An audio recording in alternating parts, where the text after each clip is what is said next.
आजको क्लास सुरु गरौँ। हामी कन्फ्लिक्ट म्यानेजमेन्ट भन्ने च्याप्टरमा छौँ, च्याप्टर 10 मा, र त्यस अन्तर्गत हामीले अस्तिको क्लासमा एप्रोचेस टु कन्फ्लिक्ट म्यानेजमेन्ट भन्ने हेरिसकेको छौँ, जसमा एउटा चाहिँ द्वन्द्व व्यवस्थापन गर्ने अथवा द्वन्द्व समाधान गर्ने विधिहरू हामीले हेरिसकेको छौँ, जस अन्तर्गत विभिन्न 11वटा विधिहरू थिए। अब आजको क्लासमा हामी कन्फ्लिक्ट स्टिमुलेसन टेक्निक्स भनेर द्वन्द्व उत्तेजना गर्ने विधिहरू हेर्नेछौँ। खासमा यो द्वन्द्व उत्तेजना गर्ने विधिहरू अलिकति सुन्दा अनौठो लागे पनि सङ्गठनको लागि अथवा समूहको लागि आवश्यक पर्ने गर्छ। कतिपय सङ्गठनभित्र एकदमै न्यून अवस्थामा द्वन्द्व रहेको हुन्छ। द्वन्द्वको अवस्था एकदम शून्य सुसरह रहन्छ, जसबाट चाहिँ सम्बन्धित सङ्गठनमा अथवा समूहभित्र कार्यगत द्वन्द्वको अभाव रहेको पाइन्छ। जब कुनै पनि सङ्गठनमा कार्यगत द्वन्द्वको अभाव रहन्छ अथवा कार्यगत द्वन्द्व हुँदैन, त्यस्तो सङ्गठनले सहज रूपमा उसको सङ्गठनात्मक लक्ष्य तथा उद्देश्यहरू हासिल गराउन सक्दैन। त्यसको लागि चाहिँ त्यस्ता सङ्गठनहरूले आफ्ना सङ्गठनभित्र द्वन्द्व उत्तेजना गर्ने, द्वन्द्व उत्पन्न गर्ने विभिन्न विधिहरू अपनाउनु पर्ने हुन्छ। तिनै विधिहरूलाई चाहिँ यहाँ केही बुनागत रूपमा दिएको छ। द्वन्द्व उत्तेजना गरेर जसबाट चाहिँ कार्यगत द्वन्द्वको एउटा निश्चित तहसम्म चाहिँ उनीहरूले उत्पन्न गरेर राख्नुपर्ने हुन्छ। किनकि हामी सबैलाई थाहा भएकै कुरा हो, कुनै पनि सङ्गठनमा द्वन्द्व अत्याधिक हुनु पनि राम्रो होइन, र द्वन्द्व त्यो सम्बन्धित सङ्गठनमा द्वन्द्व हुँदै नहुनु पनि राम्रो होइन। द्वन्द्व एउटा निश्चित तहसम्म, एउटा निश्चित नियन्त्रणको दायराभित्र द्वन्द्व रह्यो भने मात्रै त्यो सङ्गठन फस्टाउने गर्छ। त्यो सङ्गठनभित्र कार्यहरू सहज रूपमा सम्पादन गर्ने गरिन्छ। र त्यसै कारणबाट कुनै पनि सङ्गठनमा यदि द्वन्द्व छैन भने, भए पनि न्यून अवस्थामा छ भने, त्यस्ता सङ्गठनभित्र द्वन्द्व उत्तेजना गर्नुपर्ने हुन्छ, द्वन्द्व उत्पन्न गर्नुपर्ने हुन्छ। तिनै विधिहरू यहाँ दिएको छ, जस अन्तर्गत पहिलो विधि छ सञ्चार, कम्युनिकेसन। सञ्चारको माध्यमबाट पनि कुनै पनि सङ्गठनभित्र भएको न्यून द्वन्द्वलाई वा द्वन्द्वरहित अवस्थालाई द्वन्द्व भएको अवस्था अथवा कार्यगत द्वन्द्वको अवस्थामा ल्याउन सकिन्छ। एउटै सङ्गठनभित्र विभिन्न किसिमका समूहहरू रहेका हुन्छन्। ती समूह भनेको औपचारिक पनि हुन सक्छन्, अनौपचारिक पनि हुन सक्छन्। ती समूहभित्र सञ्चारको प्रयोग गरेर, सञ्चारको माध्यमबाट एउटा समूहदेखि दोस्रो समूहको बिचमा अलिकति शङ्का सन्देह उत्पन्न गराउने, उनीहरूको बिचमा अलिकति तनावको स्थिति उत्पन्न गराएर पनि हामीले सम्बन्धित समूहहरूको बिचमा, सम्बन्धित शाखा विभागहरूको बिचमा द्वन्द्व तथा तनावको स्थिति उत्पन्न गराउन सक्छौँ, जसबाट पनि कार्यगत द्वन्द्वलाई अलिकति हामीले बढावा दिन सकिन्छ। विभिन्न समूहहरूको बिचमा सञ्चारको माध्यमबाट हस्तक्षेप गरिदिने, उनीहरूलाई अलिकति एउटा समूहबाट अर्को समूहमा थोरै नकारात्मक दृष्टिकोणहरू पैदा गराइदिने, जसबाट चाहिँ त्यस्ता समूहहरूको बिचमा अलिकति थोरै तनावको स्थिति उत्पन्न हुन सक्छ। जसबाट हामीले सञ्चारको प्रयोग गरेर पनि, सञ्चारको प्रयोग गर्दा पनि त्यसको गलत प्रयोग गरेर भनौँ, गलत प्रयोग गरेर अलिकति नकारात्मक स्थिति उत्पन्न गराउन सक्छौँ, जसबाट त्यस्ता द्वन्द्वरहित सङ्गठनहरूमा द्वन्द्वको स्थिति केही हदसम्म हामीले बढाउन सक्छौँ। अर्को दोस्रो छ नयाँ समूह भित्र्याउने, ब्रिङ्गिङ इन आउटसाइडर। यदि सङ्गठनमा द्वन्द्व छँदै छैन, भए पनि एकदमै न्यून अवस्थामा छ, न्यून स्तरमा छ भने हामीले त्यो सङ्गठनमा नयाँ समूहहरू, बाहिरबाट त्यो सङ्गठनको लागि नयाँ समूहहरू भित्र्याउने, जसमा चाहिँ नयाँ समूह भित्र्याउने बित्तिकै पुराना यथावत रहेका समूह र नयाँ समूहको बिचमा विभिन्न कुराहरूमा अन्तर पर्न जान्छ। उनीहरूको मूल्य, मान्यतामा, व्यवहारमा, त्यसै गरेर कार्य प्रणाली, कार्य प्रक्रियामा फरक पर्न जान्छ। र यसरी नयाँ समूह तथा पुराना समूहको बिचमा काहीँ न काहीँ अलिअलि मनमुटावको स्थिति उत्पन्न हुन सक्छ, असमझदारी हुन सक्छ, जसबाट चाहिँ सङ्गठनले चाहेको जस्तो द्वन्द्वहरू उत्तेजना गर्न सकिन्छ, उत्पन्न गर्न सकिन्छ। किनकि पुराना कर्मचारीहरू कुन परिवेशबाट आएका छन्, कुन कार्य प्रक्रिया रुचाउँछन्, नयाँ कर्मचारीले पनि त्यही अवस्था रुचाउँछन् भन्न सकिँदैन। किनकि नयाँ कर्मचारीहरू, नयाँ समूहहरू फरक अवस्थाबाट फरक पृष्ठभूमिबाट आएका हुन सक्छन्। उनीहरूको सोचाइमा भिन्नता आउन सक्छ। उनीहरूको मूल्य मान्यता धारणा काम गर्ने तौल तरिकामा भिन्नता आउन सक्छ, जसबाट चाहिँ उनीहरूको बिचमा टकरावको स्थिति आउन सक्छ। उनीहरूको बिचमा चाहिँ वैमनस्यता अथवा उनीहरूको बिचमा द्वन्द्वहरू उत्पन्न हुन सक्छ। यसरी कुनै पनि सङ्गठनमा द्वन्द्व छैन वा भए पनि न्यून अवस्थामा छ भने त्यस्तो अवस्थामा सम्बन्धित सङ्गठनभित्र नयाँ समूहहरू भित्र्याउने गर्नुपर्छ, जसबाट पनि ती समूहहरूमा द्वन्द्वको अवस्था केही हदसम्म बढावा दिन सकिन्छ द्वन्द्वलाई। त्यस्तै अर्को छ निर्दयी व्यवस्थापन, डेभिल म्यानेजमेन्ट। निर्दयी व्यवस्थापन व्यवस्थापकीय क्षेत्रबाट अथवा व्यवस्थापन पक्षबाट पनि कुनै पनि सङ्गठनभित्र भएको न्यून अवस्थाको द्वन्द्वलाई, अकार्यगत द्वन्द्वलाई हटाएर कार्यगत द्वन्द्वलाई बढावा दिन अथवा त्यो सङ्गठनमा भएको द्वन्द्वरहित अवस्थालाई केही हदसम्म हामीले द्वन्द्व उत्पन्न गर्न सक्नेछौँ। यसको लागि चाहिँ विभिन्न समूहहरूको बिचमा, सङ्गठनभित्र भएका विभिन्न समूहहरूको बिचमा व्यवस्थापनले जानिकन नै उनीहरूलाई ज्ञात भइकन पनि समूहहरूको बिचमा प्रतिस्पर्धा गराउने, त्यो प्रतिस्पर्धामा चाहिँ उनीहरूले कुनै एउटा पक्षलाई अलिकति बढी पक्षपातपूर्ण व्यवहार गर्ने, एकभन्दा बढी समूहहरू हुन सक्छन् एउटै सङ्गठनभित्र, ती समूहहरूमध्ये कुनै एउटा पक्षलाई अलिकति पक्षपातपूर्ण व्यवहारहरू देखाउने, जसबाट चाहिँ ती बाँकी रहेका अन्य समूहहरू चाहिँ सम्बन्धित व्यवस्थापनसँग वा त्यस्ता दोस्रो समूहसँग चाहिँ अलिकति मनमुटाव राख्न सक्छन् अथवा मनमुटावको स्थिति उत्पन्न हुन सक्छ, जसबाट पनि व्यवस्थापनले जानिकन समूहहरूको बिचमा तनावको स्थिति उत्पन्न गर्नको लागि, द्वन्द्व सृजना गर्नको लागि पक्षपात गर्ने, अलिकति एउटा पक्षलाई अलिकति प्राथमिकता दिने, दोस्रो पक्षलाई व्यवस्था गर्ने, यसरी एक आपसमा ती समूहहरूको बिचमा फाटो ल्याउन सक्ने स्थिति सृजना गर्न सकिन्छ। यसरी पनि कुनै पनि सङ्गठनभित्र द्वन्द्वहरू उत्पन्न गर्ने, द्वन्द्व उत्तेजना गर्न सम्भव हुन्छ। त्यस्तै अर्को छ निष्कासन गर्ने, फायरिङ। निष्कासन गर्ने भन्नाले कुनै पनि सङ्गठनमा कार्य गरेका पुराना एकदमै अनुभवी कर्मचारीहरू, वरिष्ठ कर्मचारीहरूलाई कुनै सानो कारण देखाएर उनीहरूलाई सङ्गठनबाटै निष्कासन गरिदिने अथवा निष्कासनै नगरे, बर्खास्त नगरे पनि उनीहरूलाई निलम्बन गरिदिने, जसबाट पनि सङ्गठनमा भएका कार्यरत रहेका विभिन्न सहकर्मी, सहायक तथा कर्मचारीहरूको बिचमा सङ्गठन अथवा व्यवस्थापनप्रति अलिकति नकारात्मक धारणा वा एक अर्काप्रति अलिकति नकारात्मक धारणाको विकास गराउन सकिन्छ। यसरी पनि सङ्गठनमा द्वन्द्वरहित अवस्थाबाट न्यून द्वन्द्वको अवस्थाबाट अलिकति बढावा दिन सकिन्छ, वृद्धि गर्न सकिन्छ, जसमा चाहिँ पुराना अनुभवी कर्मचारीहरूलाई चाहिँ फायर गर्नुपर्ने हुन्छ, उनीहरूलाई निकाल्नु पर्ने हुन्छ, जसबाट चाहिँ त्यहाँनिर कर्मचारीहरूको बिचमा अलिकति तनाव, टकरावको स्थिति उत्पन्न हुन सक्छ। यसरी पनि सङ्गठनभित्र द्वन्द्वहरू उत्पन्न गर्न, द्वन्द्व उत्तेजना गर्न सम्भव हुन्छ। त्यस्तै अर्को छ सङ्गठनात्मक पुनर्संरचना, अर्गनाइजेसनल रिस्ट्रक्चरिङ। सङ्गठनमा हाल कायम रहेको सङ्गठनात्मक अवस्था कस्तो छ, सङ्गठनात्मक स्वरूपहरू कस्तो छ, त्यसमा हामीले परिवर्तन ल्याएर पनि सङ्गठनभित्र भइराखेको द्वन्द्वलाई बढावा दिन, साथसाथै द्वन्द्वरहित अवस्थालाई द्वन्द्व उत्पन्न गर्न हामी सम्भव हुन सक्छौँ, सम्भव गराउन सक्छौँ। त्यसको लागि चाहिँ सङ्गठनमा एकदमै नयाँ ढङ्गबाट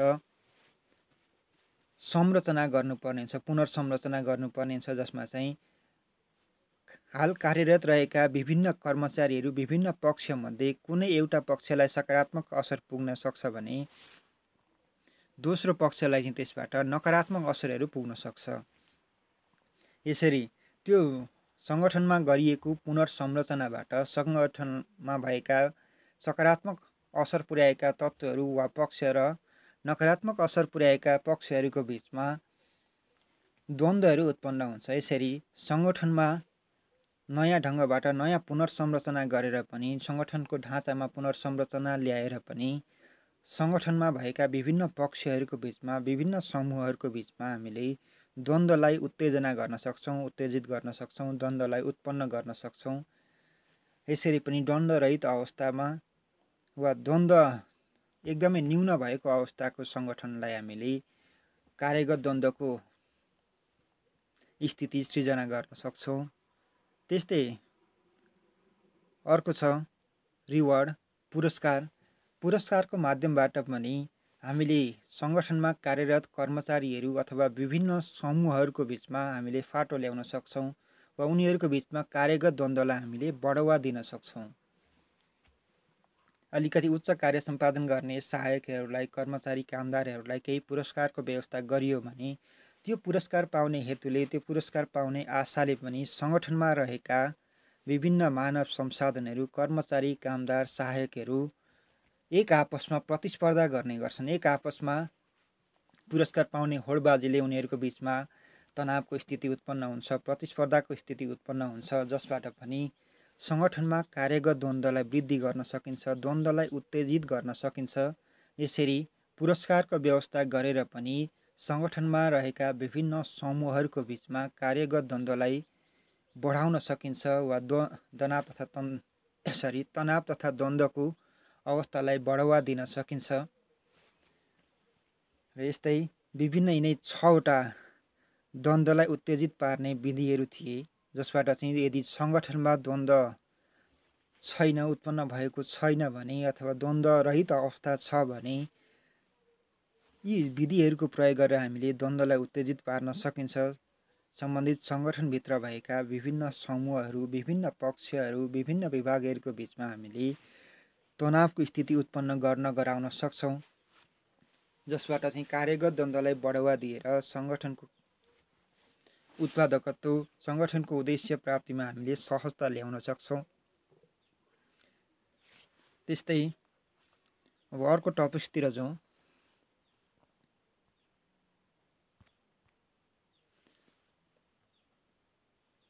अर्को टपिक्स भनेको हाम्रो वार्तालापबाट द्वन्द्व समाधान भन्ने छ।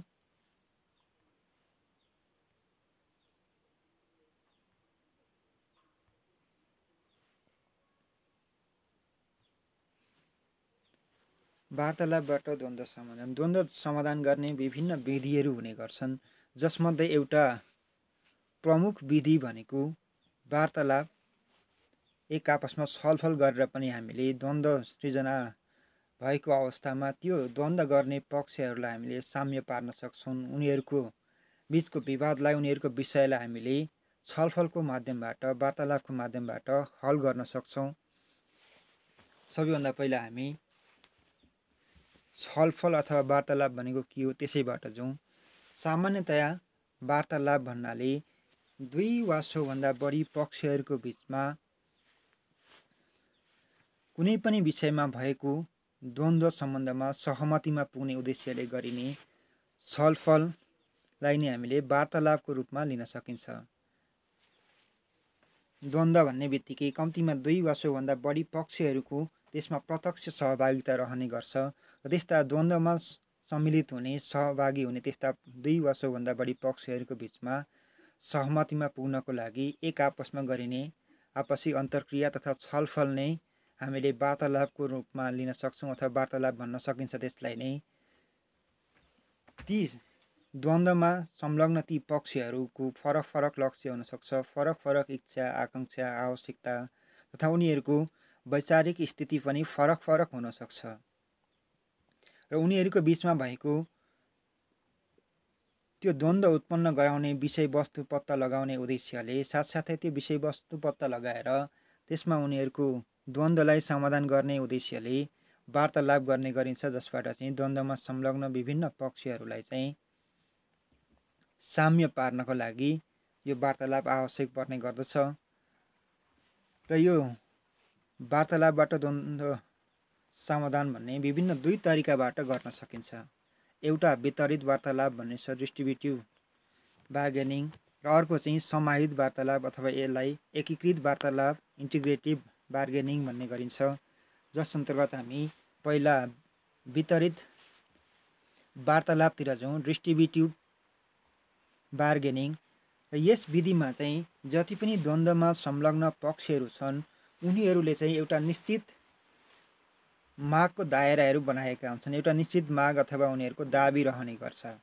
त्यो दाबी भनेको चाहिँ हामीलाई यो विषयमा चित्त बुझेन, हामीलाई यतिको अपेक्षा छ, यति आवश्यकता छ। जस्तो मानौँ सङ्गठनभित्र भएका कर्मचारीहरूले तलब सम्बन्धमा द्वन्द्व उत्पन्न गरेका छन् व्यवस्थापन समक्ष भने उनीहरूको तलब चाहिँ अहिले साविक मानौँ 10,000 जति छ भने उनीहरूले 20,000 पुर्याउनु पर्यो भनेर एउटा निश्चित मागहरू व्यवस्थापन समक्ष प्रस्तुत गरेका हुन्छन्, जसलाई चाहिँ उनीहरूको माग अथवा दाबी भन्ने गरिन्छ। त्यसलाई चाहिँ टार्गेट पोइन्ट पनि भन्ने गरिन्छ। उनीहरूको लक्ष्य बिन्दु चाहिँ साविक 10,000 खाइराखेको अवस्थामा 20,000 पाउने चाहिँ उनीहरूको लक्ष्य बिन्दु अथवा टार्गेट पोइन्ट सेट गरेका हुन्छन्। त्यस्तै त्यो टार्गेट पोइन्ट उनीहरूले पुरा गराउने उद्देश्यले व्यवस्थापन समक्ष वार्तालाप गर्दा अथवा आन्दोलन गर्दाखेरि त्यही उनीहरूको अडानको रूपमा अगाडि सारिराखेका हुन्छन्। उनीहरूको अहिलेको हालको स्थिति कस्तो छ त्यो भन्दा अलिकति माथि उनीहरूले आफ्नो मागहरू प्रस्तुत गरेका हुन्छन्। साथसाथै त्यो वार्तालापमा उनीहरूले भनेकै स्थिति नहुन सक्छ, किनकि त्यहाँनिर दोस्रो पक्ष व्यवस्थापन पक्ष पनि राजी हुनुपर्ने हुन्छ। त्यसको लागि चाहिँ उनीहरूको लक्ष्य बिन्दु एउटा सेट गरेका हुन्छन् भने अर्को चाहिँ प्रतिरोध बिन्दु दोस्रो सेट गरेका हुन्छन्। त्यो यदि वार्तालापमा हुँदै भएन अथवा एकदमै तल झर्नु पर्यो भने पनि उनीहरूले यतिभन्दा तल चाहिँ झर्न सकिँदैन भनेर एउटा न्यूनतम बिन्दु उनीहरूले सेट गरेका हुन्छन्, जसमा चाहिँ मानव 20,000 पारिश्रमिक पुर्याउनु पर्यो भनेर उनीहरूको लक्ष्य बिन्दु तय गरेका छन् भने त्यो वार्तालापमा 20,000 कायम हुन सम्भव हुँदैन अथवा सम्भव हुने सम्भावना कम रहन्छ। त्यसमा चाहिँ उनीहरूले हुँदै भएन भने पनि 15,000 भन्दा उँधो चाहिँ नघट्ने गरी हामीले आफ्नो सेवा सुविधा वृद्धि गराउनुपर्छ भन्ने हेतुले उनीहरूले एउटा प्रतिरोध बिन्दु रेसिस्टेन्स पोइन्ट चाहिँ 15,000 राखेका हुन सक्छन्। यसरी कुनै पनि समूहहरूको बिचमा भएको विवादहरूमा त्यो समूहका दुवै पक्षहरूले एउटा लक्ष्य बिन्दु तय गरेका हुन्छन् भने अर्को चाहिँ प्रतिरोध बिन्दु पनि सँगसँगै तयार गरेर वार्तालापमा सम्मिलित भएका हुन्छन्। यसरी द्वन्द्वमा संलग्न विभिन्न पक्षहरूको निश्चित लक्ष्य बिन्दु हुने गर्छ। साथसाथै उनीहरूको प्रतिरोध बिन्दु पनि फरक फरक हुने गर्छ।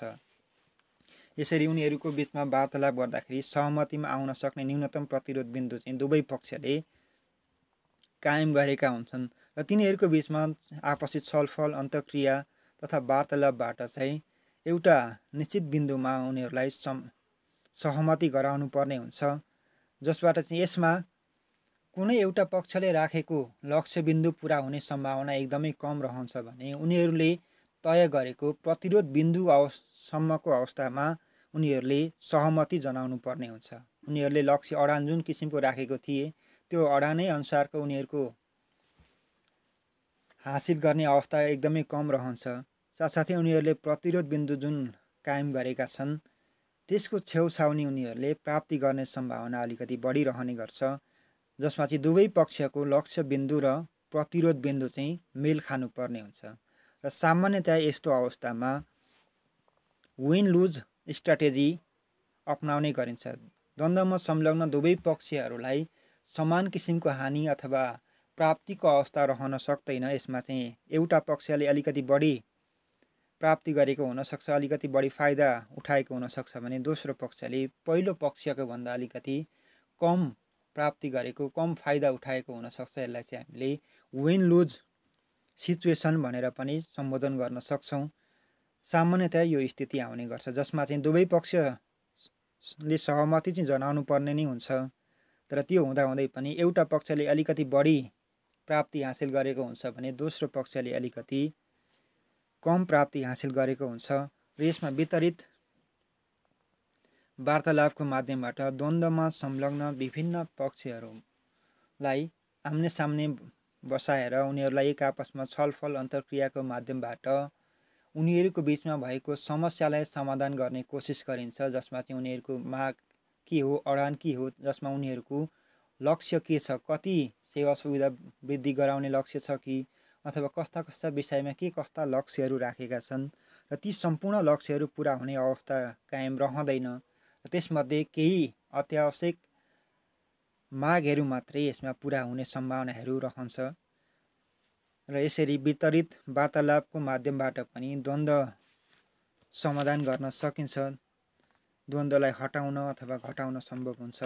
त्यस्तै दोस्रो तरिका छ इन्टिग्रेटिभ बार्गेनिङ, एकीकृत वार्तालाप पनि भन्ने गरिन्छ र यसलाई समाहित वार्तालापको रूपमा पनि लिने गरिन्छ। यो पनि खासै फरक चाहिँ छैन, त्यही अघिको जस्तै वितरित वार्तालाप जस्तै नै गरी द्वन्द्वमा संलग्न विभिन्न पक्षहरू, प्राय जस्तो दुईवटा पक्ष चाहिँ अनिवार्य नै हुनुपर्छ।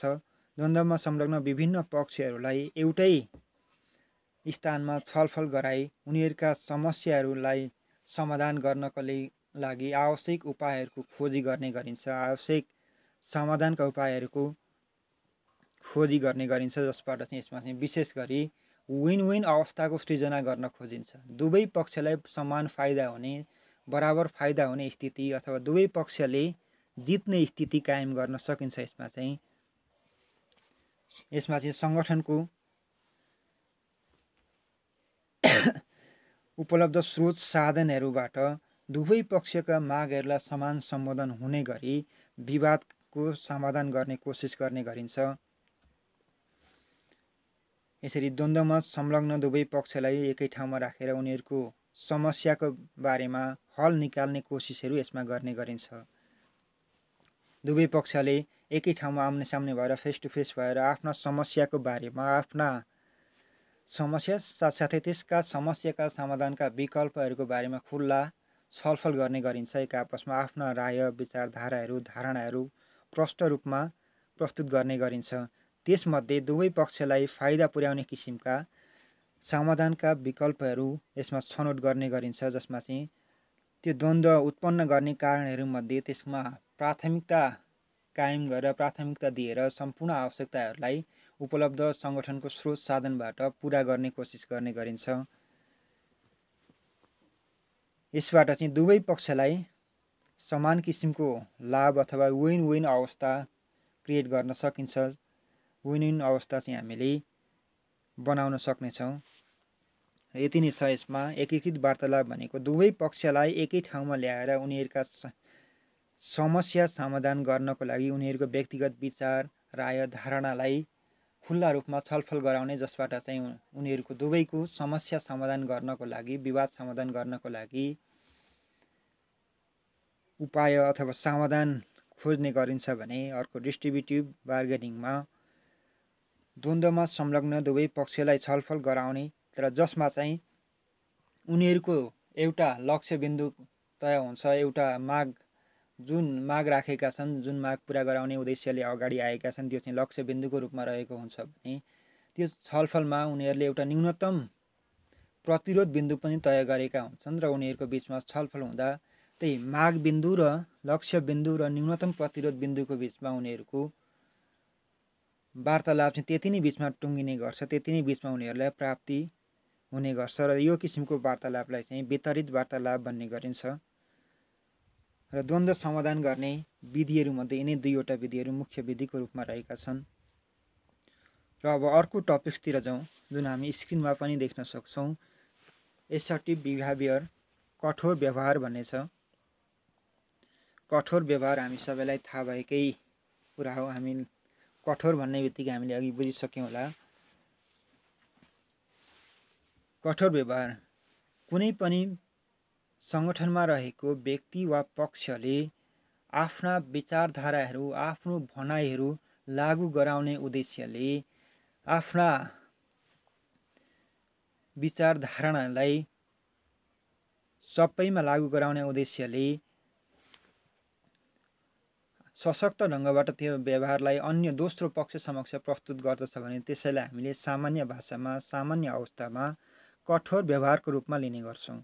र कठोर व्यवहार भन्नाले कुनै पनि एउटा पक्षले वा एउटा व्यक्तिले दोस्रो पक्ष वा व्यक्तिलाई अलिकति ठुलो आवाजमा कठोर शब्दहरू, कडा व्यवहारहरू गर्यो, आक्रामक स्वभावको प्रदर्शन गर्यो, आवेगमा वा रिसमा कुनै पनि प्रस्तुत गर्यो भने त्यसलाई चाहिँ हामीले उसको कठोर व्यवहारको रूपमा बुझ्नुपर्ने हुन्छ, जसबाट चाहिँ उसले आफ्नो प्रभाव दोस्रो व्यक्ति समक्ष प्रत्यक्ष रूपमा लगाउन खोज्दैछ अथवा आफ्नो दबदबा दोस्रो पक्ष वा व्यक्ति समक्ष प्रस्तुत गर्न खोज्दैछ। उसले चाहिँ आफ्ना भनाइहरूलाई, आफ्ना राय विचारधारणाहरूलाई स्वीकार गर्नको लागि दोस्रो व्यक्तिलाई प्रत्यक्ष रूपमा दबाब दिँदैछ भने त्यसलाई चाहिँ सम्बन्धित व्यक्ति वा पक्षको कठोर व्यवहारको रूपमा लिन सक्छौँ।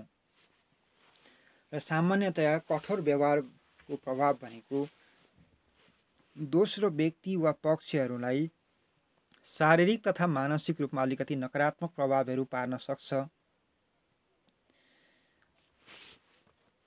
एउटा पक्षले अलिकति चर्को आवाजमा, ठुलो आवाजमा, अलिकति गहन शब्दहरू, कडा शब्दहरू, आक्रामक स्वभावमा प्रकट गर्दछ भने त्यो व्यक्तिको त्यस्तो अवस्थालाई हामीले सामान्य अवस्थामा कठोर व्यवहारको रूपमा बुझ्नुपर्ने हुन्छ। कठोर व्यवहार भन्नाले एउटा पक्षले द्वन्द्वमा अथवा कुनै पनि विषयवस्तुमा आफूलाई जित्ने अथवा जिताउने उद्देश्यले प्रकट गरेको विचार तथा धारणालाई अथवा त्यो विचारधारणामा अडिग रहनको लागि उसले प्रकट गरेको आफ्नो व्यक्तिगत व्यवहारलाई नै हामीले कठोर व्यवहारको रूपमा बुझ्ने गर्छौँ। र यो कठोर व्यवहार भनेको व्यक्ति व्यक्तिपछि फरक फरक हुनसक्छ। एउटा व्यक्तिले देखाएको कठोर व्यवहार र दोस्रो व्यक्तिले देखाउने कठोर व्यवहारमा समानता त्यति पाइँदैन। त्यसमा चाहिँ अन्तरहरू, भिन्नताहरू देखिन सक्छ, किनकि प्रत्येक व्यक्तिहरूको कठोर व्यवहारको स्तर फरक फरक हुनसक्छ। कतिपय व्यक्तिहरूले कठोर व्यवहारमा पनि त्यति कडा शब्दहरू ठुलो आवाजमा प्रस्तुत गर्दैनन्, उनीहरूले चाहिँ अलिकति आवेग, रिसमा प्रस्तुत गर्दैनन् भने कतिपय व्यक्तिहरूले चाहिँ कठोर व्यवहार अलिकति ठुलो आवाजमा कठोर शब्दहरू, कडा प्रहार गर्ने गर्छन्, कडा व्यवहारहरू आक्रामक स्वभावमा गर्ने गर्छन्। यसरी प्रत्येक व्यक्तिहरूको कठोर व्यवहारहरू फरक फरक किसिमको हुने गर्छ। र कठोर व्यवहारलाई हामीले कुनै पनि व्यक्ति वा पक्षले द्वन्द्वमा जित्ने उद्देश्यले, जित्ने अभिप्रायले आफ्ना विचारधारणा, त्यसै गरेर भावना, मागहरू, इच्छा आकाङ्क्षाहरू सशक्त ढङ्गबाट, सबल ढङ्गबाट प्रकट गर्ने अवस्थालाई बुझ्नुपर्ने हुन्छ, जसमा चाहिँ त्यस्ता प्रकट गर्ने व्यक्तिहरूले ठुलो स्वरमा, ठुलो आवाजमा कडा शब्दहरू प्रयोग गरेका हुन्छन्। अलिकति आक्रामक स्वरूपमा, अलिकति रिस उठेको जस्तो आवेगमा आएर आफ्ना विचारधारणाहरू, आफ्ना भनाइहरू दोस्रो पक्षलाई स्वीकार गर्नको लागि प्रत्यक्ष रूपमा दबाब दिइराखेका हुन्छन्। यसलाई नै हामीले सामान्य अवस्थामा कठोर व्यवहारको रूपमा बुझ्नुपर्ने हुन्छ। यसमा कठोर व्यवहारका विभिन्न तत्त्वहरू हुने गर्छन्। तीमध्ये प्रमुख 3वटा तत्त्वहरू हुने गर्छन् जुन हामी स्क्रिनमा पनि देख्न सक्छौँ। ती तत्त्व भनेको ज्ञान तत्त्व, व्यवहार तत्त्व र मूल्याङ्कन तत्त्व। अब सबैभन्दा पहिला हामी कठोर व्यवहारको तत्त्वमध्ये पहिलो तत्त्वतिर जाउँ, जसलाई चाहिँ नलेज कम्पोनेन्ट, ज्ञान तत्त्वको रूपमा लिने गर्छौँ। र यो ज्ञान तत्त्व भनेको कठोर व्यवहार कुनै पनि व्यक्तिले प्रस्तुत गर्दछ भने कुन बेला कस्तो किसिमको कठोर व्यवहार प्रकट गर्नुपर्दछ भन्ने त्यो कठोर व्यवहार प्रस्तुत गर्ने व्यक्तिहरू समक्ष ज्ञान छ भने त्यस्तो अवस्थालाई चाहिँ त्यस्ता व्यक्ति वा पक्षको ज्ञान तत्त्व भएको मान्न सकिन्छ। किनकि कठोर व्यवहार पनि जुनसुकै स्थानमा, जुनसुकै समयमा हामीले प्रकट गर्नु राम्रो होइन। त्यसलाई चाहिँ सङ्गठनात्मक रूपमा नेतृत्व सम्हालेका, नेतृत्व गर्ने पक्षहरूले, विशेष गरेर व्यवस्थापकहरूले कठोर व्यवहार प्रस्तुत गर्नु नै पर्ने हुन्छ। किनकि उनीहरूको एउटा विशेषता भनेको उनीहरूमा कठोरता पनि हुने गर्छ। नेतृत्वमा रहेका विभिन्न पक्षले अथवा व्यवस्थापकहरूले कठोरता पनि प्रस्तुत गर्नुपर्ने हुन्छ। र त्यो कठोरता चाहिँ कुन समयमा त्यो कठोरता प्रयोग गर्दाखेरि त्यो राम्रो हुन्छ, त्यसबाट चाहिँ सङ्गठनात्मक रूपमा उत्पादकताहरू वृद्धि गराउन सकिन्छ। सङ्गठनका लक्ष्य तथा उद्देश्यहरू सरल रूपमा, सहज रूपमा हासिल गराउन सकिन्छ। त्यो अवस्था पत्ता लगाएर मात्रै कठोर व्यवहारहरू प्रस्तुत गर्नु राम्रो मानिन्छ। यसरी ज्ञान तत्त्व भन्नाले चाहिँ कुन बेला, कस्तो अवस्थामा कठोर व्यवहार प्रकट गर्नु राम्रो हुन्छ र कस्तो अवस्थामा चाहिँ, कुन अवस्थामा कठोर व्यवहारहरू प्रस्तुत गर्नु राम्रो हुँदैन भन्ने ज्ञान भएको अवस्थालाई नै हामीले सामान्य रूपमा ज्ञान तत्त्व भएको भनेर मान्न सक्छौँ। सङ्गठनमा रहँदाखेरि सङ्गठनात्मक लक्ष्य तथा उद्देश्य प्राप्त गर्न गराउनको लागि नेतृत्व प्रदान गर्दाखेरि सही समयमा उचित स्तरको कठोर व्यवहारहरू प्रकट गर्नुपर्ने हुन्छ, उचित किसिमको कठोर व्यवहारहरू प्रस्तुत गर्नुपर्ने हुन्छ। अधिक कठोर व्यवहार गरियो भने पनि सङ्गठनमा त्यो फलदायी हुँदैन भने, कठोर व्यवहार नै प्रस्तुत गरिएन भने पनि त्यो सङ्गठनको लागि फलदायी साबित नहुन सक्छ। यसरी अवस्था हेरेर मात्रै उचित कठोर व्यवहारहरू प्रस्तुत गर्नुपर्ने हुन्छ। यसलाई नै हामीले नलेज कम्पोनेन्टको रूपमा, ज्ञान तत्त्वको रूपमा लिनुपर्ने हुन्छ।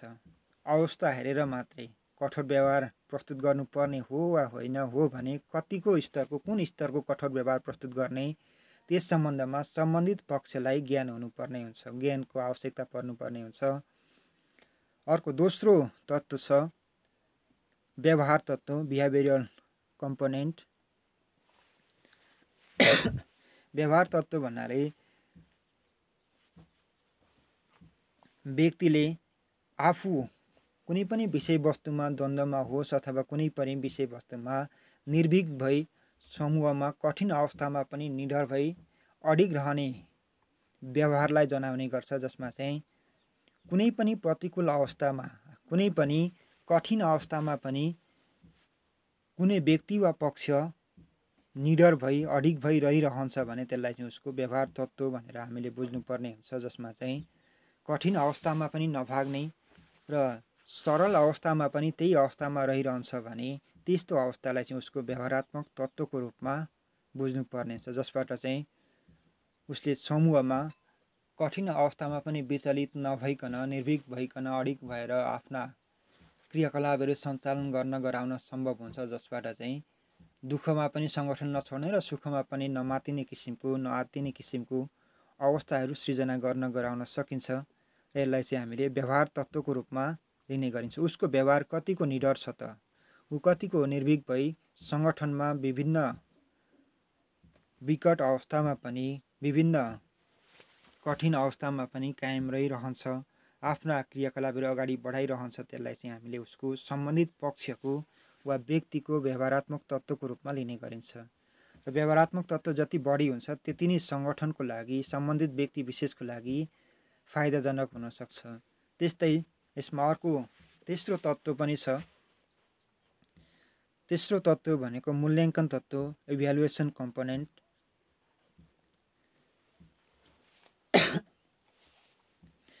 मूल्याङ्कन तत्त्व भनेको कुनै पनि व्यक्ति वा पक्षले आफ्नो कार्यजीवनमा आउने विभिन्न किसिमका अवस्थाहरूलाई कतिको धैर्यतापूर्ण अगाडि बढाउने गर्छ, कतिको अडिग रहेर क्रियाकलापहरू सञ्चालन गर्ने गर्छ, कतिको विचलित हुन्छ वा हुँदैन, त्यो किसिमको क्षमताको मूल्याङ्कन गर्ने तत्त्वको रूपमा बुझ्नुपर्ने हुन्छ। मूल्याङ्कन तत्त्वले व्यक्तिमा कतिको विचलितपना छ वा छैन, ऊ कतिको अडिग छ, कतिको निडर छ, कतिको सम्हालिएर आफ्नो क्रियाकलापहरू अगाडि बढाइराखेको छ, त्यसको मूल्याङ्कन गर्नको लागि मूल्याङ्कन तत्त्व आवश्यक पर्ने गर्छ।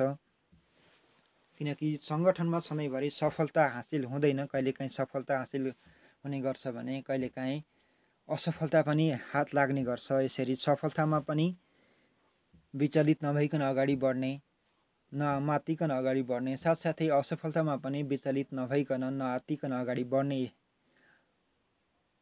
अवस्था छ छैन, त्यो चाहिँ मूल्याङ्कन तत्त्वले मूल्याङ्कन उनीहरूको त्यस्तो व्यक्तिगत क्षमताको मूल्याङ्कन गरिराखेको हुन्छ।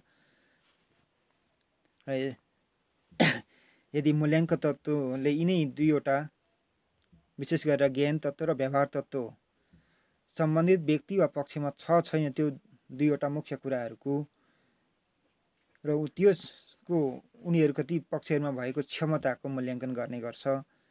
र सामान्यतया कठोर व्यवहारभित्र भएका तत्त्वहरू भनेको यिनै छन्, तीनवटा ज्ञान तत्त्व। कस्तो बेलामा कुन किसिमको कठोर व्यवहारको प्रयोग गर्ने, कठोर व्यवहारको स्तर कस्तो प्रयोग गर्ने भन्ने ज्ञान कुनै पनि व्यक्ति वा पक्षमा छ भने त्यसलाई चाहिँ ज्ञान तत्त्व भन्ने गरिन्छ। अर्को चाहिँ विकट अवस्थामा पनि, अलिकति प्रतिकूल अवस्थामा पनि व्यक्ति निडर भई कतिको व्यवसायमा आफ्नो क्रियाकलापमा तल्लीन रहन्छ, निर्भीक भई सम्मिलित रहन्छ, त्यो तत्त्वलाई चाहिँ हामीले व्यवहार तत्त्वको रूपमा लिने गरिन्छ। र यिनै दुईवटा तत्त्वहरूमा व्यक्तिको उतार चढाव कस्तो छ त, आफ्नो धैर्यता कस्तो छ, विचलित हुन्छ वा हुँदैन, त्यसको मूल्याङ्कन गर्नको लागि उनीहरूको व्यक्तिगत क्षमताको मूल्याङ्कन गर्ने गरिन्छ। र कठोर व्यवहारभित्र भएका यिनै 3वटा मुख्य तत्त्वहरू छन्। र यसमा कठोर व्यवहारभित्र अन्य 2वटा मुख्य पक्ष पनि रहेका हुन्छन्, प्रमुख पक्ष पनि रहेका हुन्छन्, जुन हामी स्क्रिनमा पनि देख्न सक्छौँ र साथसाथै बुकबाट पनि हेर्न सक्छौँ। र ती 2वटा पक्ष भनेको एउटा सकारात्मक कठोर व्यवहारको रूपमा रहेको हुन्छ भने अर्को चाहिँ नकारात्मक कठोर व्यवहारको रूपमा रहेको हुन्छ। जसमा पहिला हामी सकारात्मक कठोर व्यवहारतिर जाउँ। सकारात्मक कठोर व्यवहारभित्र विभिन्न विषयवस्तुहरू सम्मिलित हुने गर्छन्, जसमा केही पोइन्टमा दिएको छ 3-4वटा जुन हामीले हेर्न सक्छौँ। र सकारात्मक कठोर व्यवहारभित्र भएका विभिन्न पोइन्टहरू भनेको आफ्नो विचारधारणालाई, आफ्नो भनाइलाई प्रत्यक्ष, दृढता र इमान्दारितापूर्वक प्रस्तुत गर्ने, अरूलाई सम्मान गर्दै आफ्नो भावना आत्मविश्वासका साथ राख्ने र आत्मसम्मानको अनुभव गर्ने, अरूको आक्रामक स्वभावलाई नियन्त्रण गर्नका लागि निडरतापूर्वक आग्रह गर्न सक्ने, साथै आवश्यक अवस्थामा कडा प्रतिक्रिया र भावना प्रकट गर्न सक्ने यस्तो किसिमको स्वभाव छ भने जसलाई चाहिँ हामी सकारात्मक कठोर व्यवहारको रूपमा लिने गर्दछौँ। त्यस्तै दोस्रो पक्ष भनेको नकारात्मक कठोर व्यवहार। नकारात्मक कठोर व्यवहारभित्र पनि त्यस्तै 3-4वटा पक्षहरू छन् जुन मुख्य रूपमा आउने गर्छन्, जुन चाहिँ अरूको इच्छा विपरीत कार्य गर्ने, अरूलाई दबाउने, अभिप्रायले झगडा गर्ने, अधिकारको प्रयोग गरी इच्छा अनुरूप निर्णय गर्न दबाब दिने र वास्तविक कुरा नै नबुझिकन अरूको आग्रहलाई ठाडो अस्वीकार गर्ने यस्ता किसिमका व्यवहार छन् भने जुन चाहिँ नकारात्मक कठोर व्यवहारका रूपमा रहेका हुन्छन्। र सामान्य रूपमा हामीले सकारात्मक कठोर व्यवहार भनेको त्यति मात्रै बुझे हुन्छ जुन चाहिँ अरूको इच्छा तथा चाहनालाई बुझेर आफ्ना विचार तथा धारणाहरूलाई अरूलाई सम्मान गर्दै इमान्दारितापूर्वक राख्नुपर्ने हुन्छ। साथसाथै आफ्ना विश्वासका साथ आफ्ना कुराहरू राख्ने, जसबाट चाहिँ अरूको विश्वासलाई, अरूको मान मर्यादालाई आँच आउन नदिकन निडरतापूर्वक आग्रह गर्ने र उनीहरूलाई चाहिँ आफ्नो विचारधाराहरू मान्नको लागि सकारात्मक तरिकाबाट हामीले आग्रह गर्न सक्छौँ। आवश्यक अवस्थामा मात्रै अलिकति कठोर व्यवहारहरू जनाउने, कडा प्रतिक्रियाहरू हतपत नदिने, उनीहरूलाई चाहिँ सकारात्मक ढङ्गबाट अगाडि ल्याउने किसिमको व्यवहारहरू प्रस्तुत गऱ्यौँ भने जसलाई चाहिँ सकारात्मक कठोर व्यवहार भन्ने गर्छौँ। र अर्को चाहिँ अरूको कुरा सुन्दै नसुन्ने, आफ्नो कुरा मात्रै, आफ्नो इच्छा मात्रै लाद्न खोज्ने यस्तो किसिमको व्यवहारहरू छ भने त्यसलाई चाहिँ हामी नकारात्मक कठोर व्यवहारको रूपमा लिने गर्छौँ। र यो सँगसँगै हामीले यो च्याप्टर 10 कन्फ्लिक्ट भन्ने हामीले सकिसकेको छौँ।